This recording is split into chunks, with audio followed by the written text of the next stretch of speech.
Hey, I am hella ready for this one. 3 True Scary Field Trip Horror Stories Volume 3 by the homie Mr. Nightmare. Before we get started, real quick, are y'all familiar with, did y'all go on that, like, I don't know why I'm whispering, my bad. Did y'all go on that, like, stinking ass farm field trip? I don't know why. I feel like everybody has done that in elementary school, and maybe not. But oh my gosh, I think we went like every year of elementary. But hey, go check out the original video. Link will be in the description below. But let's go.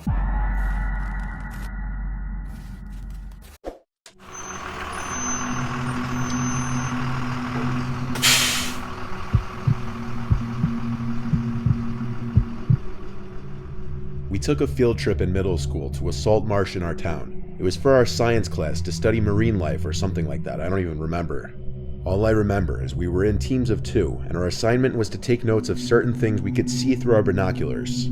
I was paired with my best friend Jordan. He and I were lagging behind the group because we wanted to sneak off and do our own thing. So when our teacher, Miss Stern, and the 2 other teachers on the trip with us were far enough away, we turned around on the path and went a different way. The whole salt marsh was just a large maze of wooden walkways built over the swampy waters. The trip was so mind-numbingly boring to us at our young age that we couldn't stand the assignment anymore. We went off to explore down the alternate walkway that we weren't supposed to go down. It had a big sign posted up saying something like, "Don't go down this way unless you work for the town." So guess what we did? Of course we went down this way. There was a lot of super tall grass everywhere, so we were well hidden from the teachers or the rest of the students. We walked for a while, till we passed this little shed-sized building that said "Do not enter" on the door. We tried the door handle, but it was locked, so we proceeded onward. The more we walked and the more turns we made, the more we realized this place was absolutely ginormous and a literal maze. There came a time where we agreed it was time to head back to the group, because we weren't having much more fun ourselves than we would be with the group.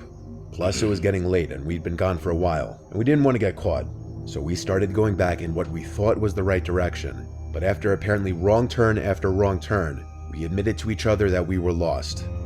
Any sense of direction now was completely gone, and the sun was clearly starting to go down. Panic didn't set in just yet, but we were definitely worried. Time dragged on, and we couldn't find the damn path back to where we came from. It set in for me already. We tried finding that little building that we had just passed as a sign that we were going in the right direction, but we couldn't. The tall, swampy marsh grass was taller than us and blocked sight of everything.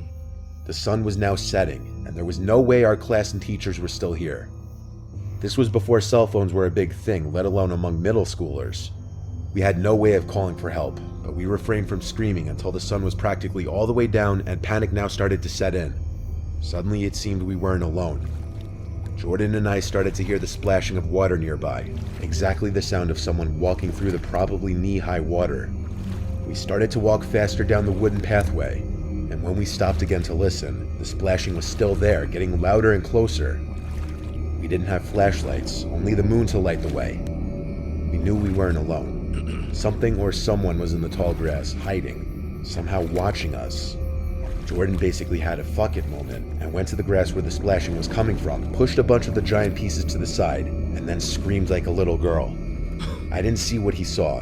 What was your plan? I didn't need to. I ran right behind him down the pathway until we both had to stop to catch our breaths. He saw a person hiding in the grass, though I already figured that before he even told me. We kept running and then stopping to catch our breaths until the sound of a helicopter overhead came closer.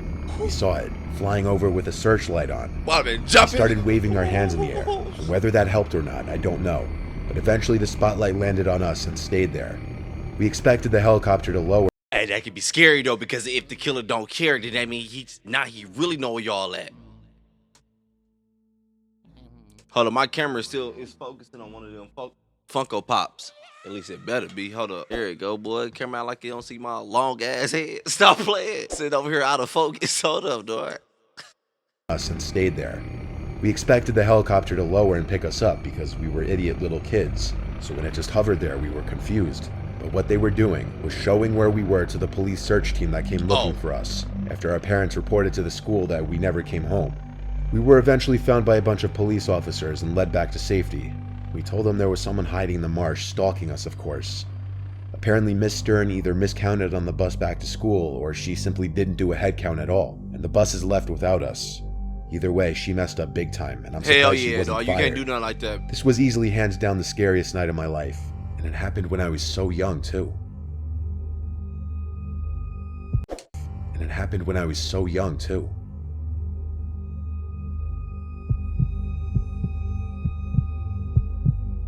Come on, give me a good one. In senior year of high school, we took an end-of-year field trip to Boston for our U.S. history class. Part of our assignment was following the Freedom Trail and viewing historical sites like the Bunker Hill Monument.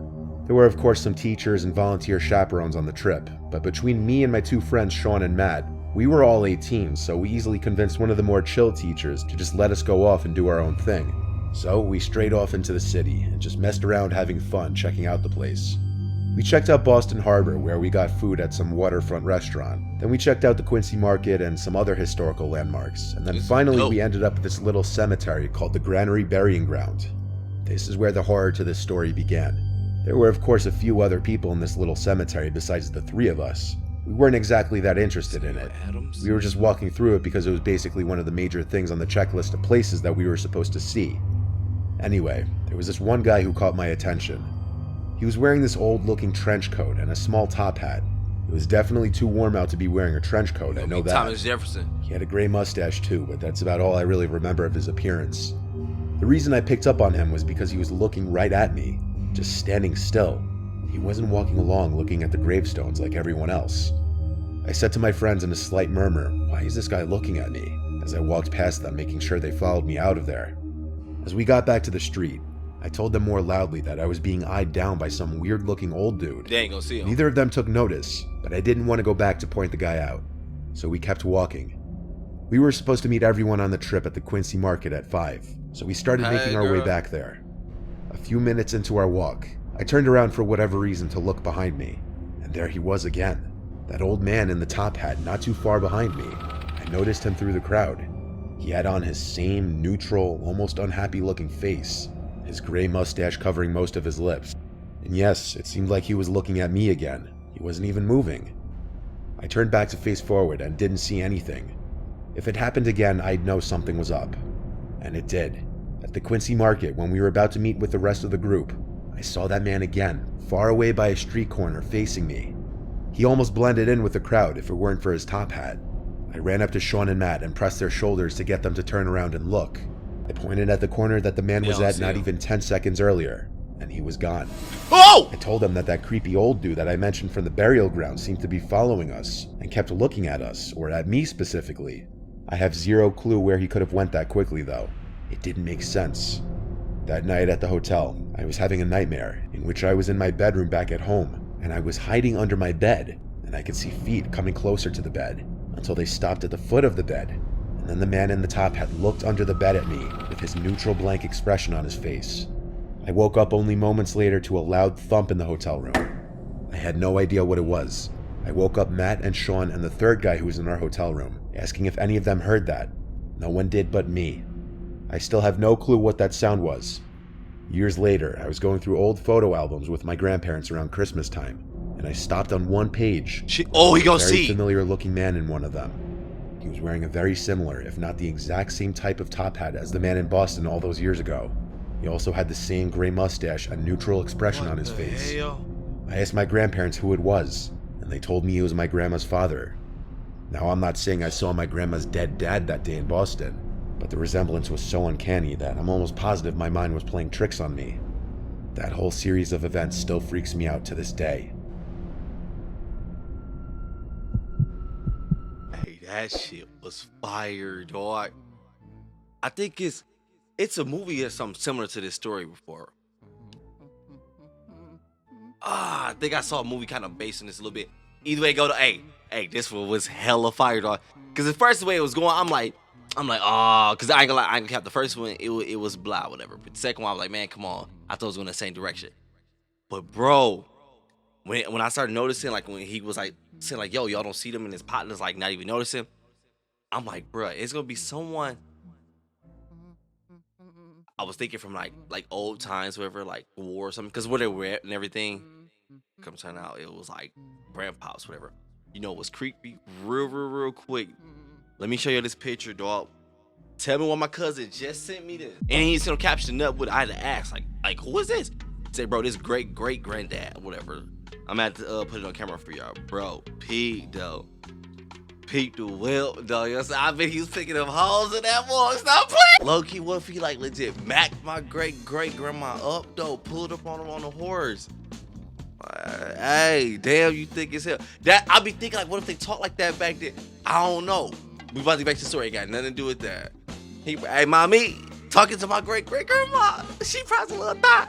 Boy, what you looking at? Hey, but it all worked out because I'm here. Stop playing. No more jokes. Stop playing. Let it go. That's crazy. This was dope. To this day. Francis Schlussler. This takes place back in November of 2013. I was in the 9th grade, and I went on a field trip with my Boy Scout troop to Alcatraz Island. For those of you who don't know, Alcatraz Island is a famous prison in the middle of the San Francisco Bay. We had the opportunity to sleep on the island in the prison cells. A few of my friends from the troop and I had elected to go, seeing as this was a once-in-a-lifetime opportunity. We arrived on a ferry around 2 p.m. or so.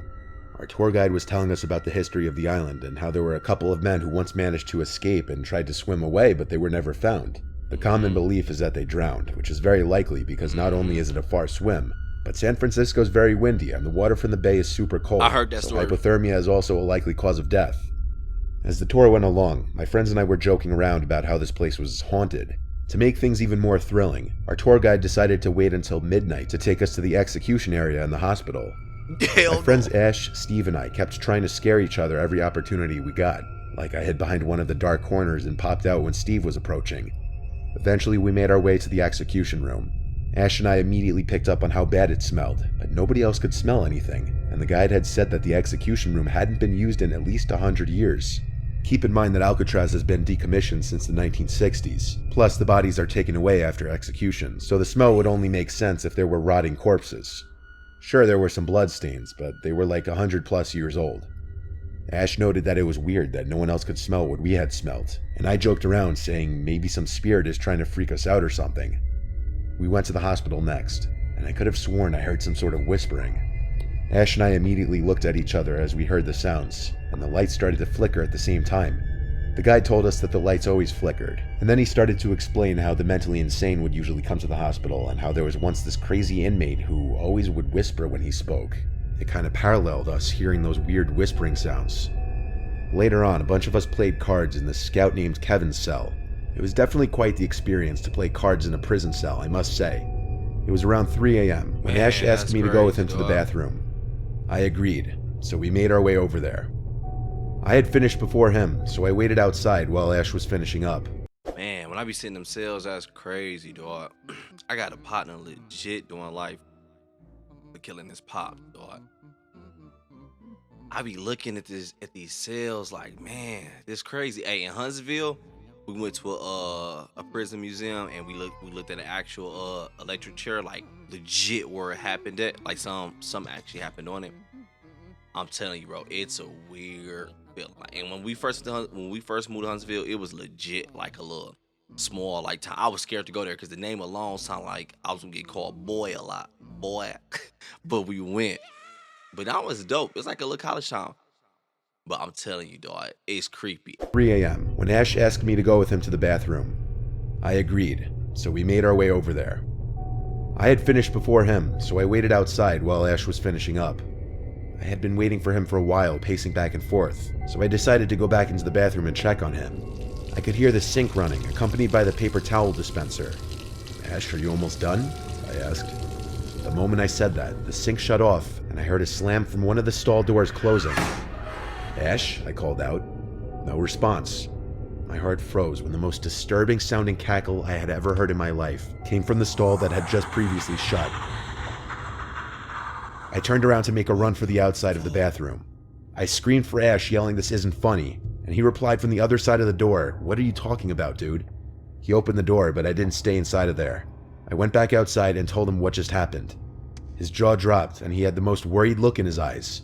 Then he asked me, if you were in here this whole time, then what was that breathing I heard outside? Whoa! We both realized that something was seriously off. We sprinted out of the bathroom as fast as we could and made it back to the cells where everyone was asleep. We decided not to wake everyone and to just get some sleep. About an hour after waking falling everybody asleep, up. I was awoken to the sensation of someone tapping my back. I scanned the room and saw nothing, but I knew I was not alone. With the slightest bit of vision in the dark, I saw something black in the corner of the cell. I let out a blood-curdling scream. My scoutmaster came over and asked me what the problem was. I didn't even know what to say. Needless to say, Alcatraz has a long history, and what my friend and I had experienced was nothing short of paranormal. And that was good. I'm like stuck in this position. Man, that's crazy because that's an experience. Oh, that is an experience. I know it is. If I was out offered that, like, do you want to go just as like a trip? It's like so much of me want to say yes, but I want to make sure I'm well protected, bro. I need like 30 SWAT members assigned to just me, bro. Bro, I need a helicopter on deck. And I still wouldn't be able to go because I know how my mind works. I'm like, nah, because one of these 30 SWATs, y'all gonna work for one of these ones inside. Y'all go flip it, boom, boom, boom, whole little movie skin. Y'all gonna blow the whole place up, get out, get rich, and I'm gonna be stuck here. Y'all gonna take my helicopter. I still would go. I hate the way how my mind just goes to the left so quick. Like, nope, peep, though. This video was fire, though. Hella freaking dope, man. And I ain't gonna lie, the first one I was like blah, whatever. It was messed up what could have happened, but it was like blah. My bad, it's water. But that first one was just like blah, whatever. But that second and third one was hella freaking fire. But hey, yo, if you enjoyed the video, go on, click that like button. I appreciate that. I'm out of here though.